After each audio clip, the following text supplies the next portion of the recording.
ইউক্রেনে আবাসিক ভবন লক্ষ্য করে ব্যালিস্টিক ক্ষেপণাস্ত্র হামলা রাশিয়ার, আহত অন্তত 10। জবাবে কৃষ্ণ সাগরে মস্কোগামী তেলবাহী ট্যাঙ্কারে আক্রমণ কিয়েভের।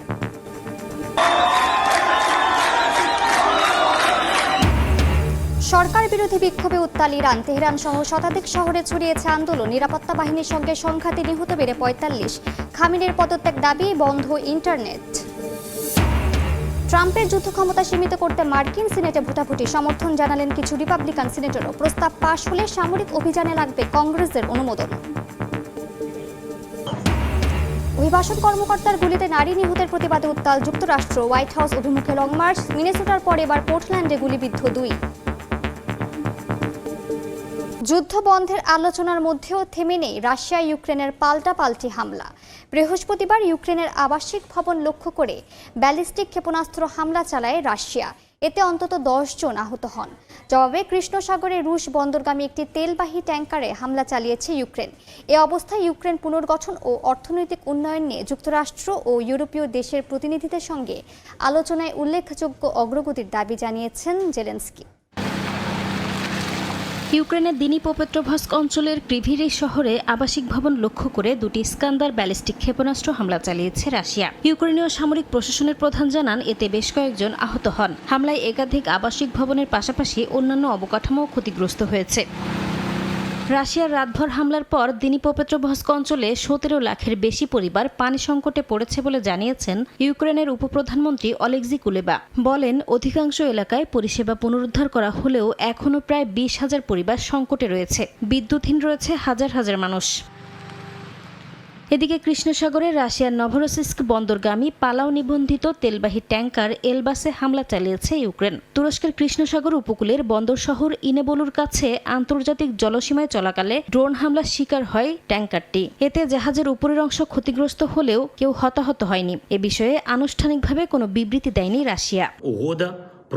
ইউক্রেনের প্রেসিডেন্ট ভলোদিমির জেলেনস্কি বলেছেন, যুক্তরাষ্ট্রের সঙ্গে নিরাপত্তা নিশ্চয়তা নিয়ে একটি চুক্তি শীর্ষ পর্যায়ে স্বাক্ষরের জন্য প্রস্তুত রয়েছে। স্থানীয় সময় বৃহস্পতিবার তিনি জানান, ইউক্রেনের পুনর্গঠন ও অর্থনৈতিক উন্নয়ন নিয়ে যুক্তরাষ্ট্র ও ইউরোপীয় দেশের প্রতিনিধিদের সঙ্গে সংশ্লিষ্ট নথি নিয়েও আলোচনায় উল্লেখযোগ্য অগ্রগতি হয়েছে। ইরানে চলমান সরকার বিরোধী বিক্ষোভে এবার খামেনির পদত্যাগের দাবি তুলেছেন আন্দোলনকারীরা। টানা 12 দিন ধরে চলা এ বিক্ষোভ ছড়িয়ে পড়েছে 31টি প্রদেশে।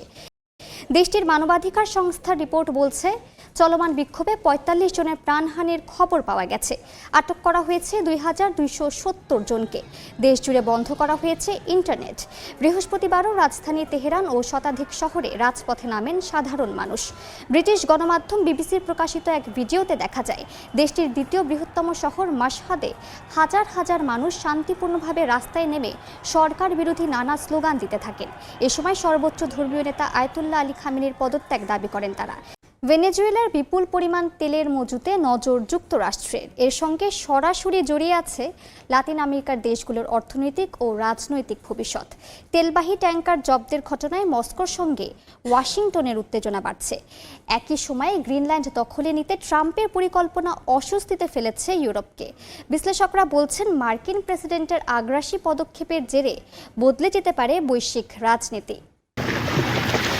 যুক্তরাষ্ট্রের অভিযানে আটলান্টিক ও প্রশান্ত মহাসাগরে তেলবাহী ট্যাঙ্কার জব্দের ঘটনা এরই মধ্যে বিশ্বজুড়ে আলোচনার কেন্দ্রে। বিশ্লেষকরা বলছেন, মার্কিন প্রেসিডেন্ট ডোনাল্ড ট্রাম্পের এমন আগ্রাসী আচরণের উদ্দেশ্য আমেরিকা মহাদেশে তেলের প্রবাহ নিয়ন্ত্রণ ও ভেনেজুয়েলার ভবিষ্যৎ সরকারকে যুক্তরাষ্ট্রের মিত্রে পরিণত হতে বাধ্য করা। তবে এর সঙ্গে জড়িয়ে আছে আরও অনেক পক্ষ।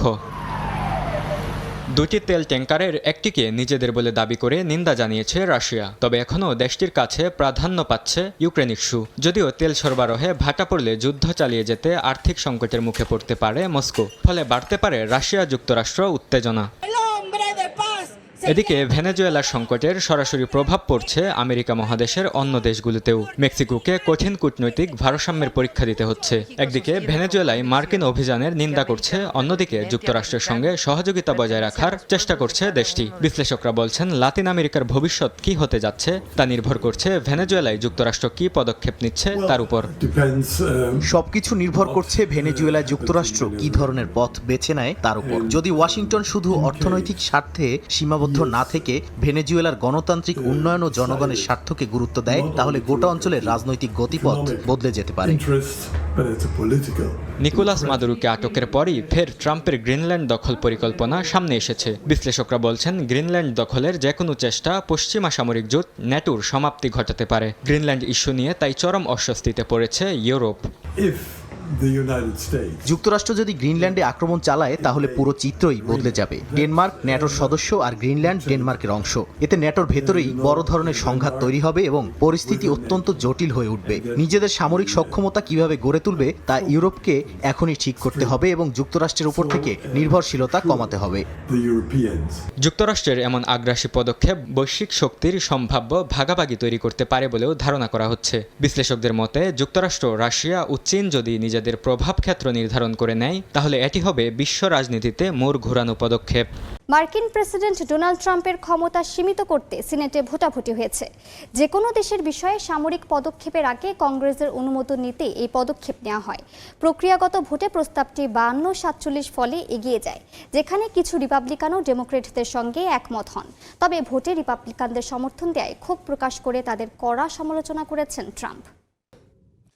স্থানীয় সময় বৃহস্পতিবার প্রেসিডেন্ট ডোনাল্ড ট্রাম্পের যুদ্ধ ক্ষমতা সীমিত করার একটি প্রস্তাবের ওপর ভোটাভুটি হয় মার্কিন সিনেটে। 52-47 ভোটে এগিয়ে যায় প্রস্তাবটি, যেখানে ট্রাম্পের দল রিপাবলিকান পার্টির কিছু সিনেটরকেও ডেমোক্র্যাটদের সঙ্গে একমত হতে দেখা যায়। প্রস্তাবটির নেতৃত্ব দেন ভার্জিনিয়ার ডেমোক্র্যাট সিনেটর টিম কেইন। ভোটের আগে সিনেটে বক্তব্যে এমন দাবির পক্ষে ভোট দেওয়ার জন্য কেউ কখনো অনুতপ্ত হয়নি বলেও মন্তব্য করেন কেইন। এই ভোট এমন এক সময় হলো যার কয়েকদিন আগে যুক্তরাষ্ট্র এক নাটকীয় সামরিক অভিযানের মাধ্যমে ভেনেজুয়েলার প্রেসিডেন্ট নিকোলাস মাদুরোকে আটক করে। ওই অভিযানে বিশ্বজুড়ে প্রতিক্রিয়া সৃষ্টির পাশাপাশি ডেমোক্র্যাটদের মধ্যে তীব্র ক্ষোভের জন্ম দেয়। ডেমোক্র্যাটদের অভিযোগ, ভেনেজুয়েলায় সরকার পরিবর্তন ইস্যুতে ট্রাম্প প্রশাসনের কর্মকর্তারা মিথ্যাচার করেছেন। তবে অভিযানটি স্বল্পমেয়াদী এবং পূর্ণাঙ্গ সামরিক অভিযান নয় দাবি করে এর জন্য কংগ্রেসের অনুমোদনের প্রয়োজন ছিল না বলছেন রিপাবলিকানরা। এদিকে সিনেটে রিপাবলিকানদের ভোটের ঘটনায় তীব্র ক্ষোভ প্রকাশ করেছেন মার্কিন প্রেসিডেন্ট ডোনাল্ড ট্রাম্প। ট্রুথ সোশ্যালে দেয়া এক পোস্টে ডেমোক্র্যাটদের সঙ্গে কয়েকজন রিপাবলিকান একাত্মতা প্রকাশ করায় তাদের নির্বোধ বলে আখ্যা দেন ট্রাম্প। এমনকি পরবর্তী নির্বাচনে তাদের নির্বাচিত হওয়া উচিত নয় বলেও মন্তব্য করেন তিনি।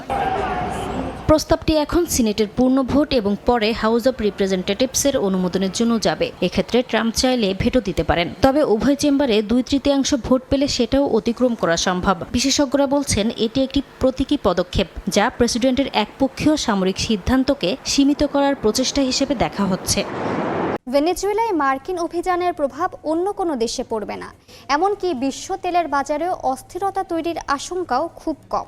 এ যাবতীয় হুমকি থেকে বাংলাদেশ অনেকটাই দূরে বলে মনে করেন আন্তর্জাতিক সম্পর্ক বিশ্লেষকরা। মার্কিন অভিযানের পর ভেনেজুয়েলার প্রেসিডেন্ট নিকোলাস মাদুরো এখন নিউ ইয়র্কের আদালতে। যুক্তরাষ্ট্র বলছে এটি আইনি প্রক্রিয়া, কিন্তু সমালোচকদের চোখে এটি রাজনৈতিক পদক্ষেপ। তেল সমৃদ্ধ ভেনেজুয়েলাকে ঘিরে এই সংঘাত বিশ্ববাজারে কি প্রভাব ফেলতে পারে তা নিয়ে শুরু হয়েছে আলোচনা। বিশেষজ্ঞদের মতে ভেনেজুয়েলার তেলের সবচেয়ে বড় আমদানিকারক যুক্তরাষ্ট্র। যদি এর উৎপাদন ও সরবরাহ ওয়াশিংটনের নিয়ন্ত্রণে থাকে, তাহলে বাজারে হঠাৎ অস্থিরতা তৈরির আশঙ্কা কম। যুক্তরাষ্ট্রের মিনেসোটায় অভিবাসন কর্মকর্তার গুলিতে এক নারী নিহতের ঘটনায় বিভিন্ন শহরে উত্তেজনা ছড়িয়েছে। মিনিয়াপোলিস থেকে ম্যানহাটান সবখানেই প্রতিবাদে রাস্তায় নেমেছেন বিক্ষোভকারীরা। ইমিগ্রেশন অ্যান্ড কাস্টমস এনফোর্সমেন্ট আইসকে দায়ী করে তাদের শহর ছাড়ার দাবি জানান তারা।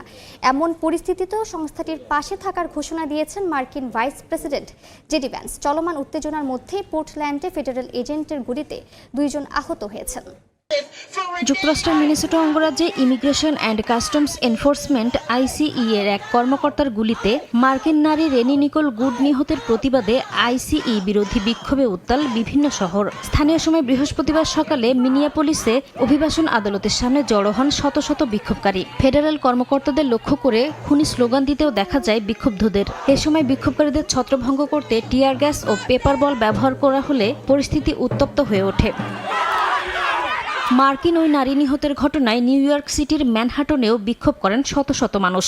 এই হত্যাকাণ্ডের জন্য আইসিইকে দায়ী করে তাদের শহর ছাড়ার দাবি জানান বিক্ষুব্ধরা। এমনকি আইসিই এর বাজেট বাতিলের সঙ্গে সঙ্গে সংস্থাটি ভেঙে দেয়া এবং শিক্ষা, স্বাস্থ্য ও আবাসনে অর্থ ব্যয়ের দাবি তোলেন তারা। আইসিই এর বিরুদ্ধে যখন যুক্তরাষ্ট্রের বিভিন্ন শহর উত্তাল, তখন সংস্থাটির পাশে থাকার ঘোষণা দিয়েছেন মার্কিন ভাইস প্রেসিডেন্ট জেডি ভ্যান্স। নিহত নারী একটি বৃহত্তর বামপন্থী নেটওয়ার্কের হয়ে কাজ করে আসছিল দাবি করে তার কর্মকাণ্ড আইসিই এজেন্টদের কাজকে বাধাগ্রস্ত করছিল বলে মন্তব্য করেন ভ্যান্স। ট্রাম্পের সুরে সুর মিলিয়ে বলেন, গুলি চালানো ওই এজেন্টকে 6 মাস আগে গাড়ি দিয়ে আঘাত করেছিল নিহত নারী। মার্কিন নারী হত্যার ঘটনায় মিনেসোটা ভয়াবহ বিপর্যয়ের মধ্যে পড়েছে উল্লেখ করে হত্যাকাণ্ডের জন্য ট্রাম্প প্রশাসনের অভিবাসন নীতিকে দায়ী করেন যুক্তরাষ্ট্রের হোমল্যান্ড সিকিউরিটি সচিব ক্রিস্টি নোয়েম। মিনেসোটা ও ফেডারেল কর্মকর্তারা হত্যার ঘটনার ভিন্ন বিবরণ দিয়েছেন বলেও অভিযোগ করেন তিনি।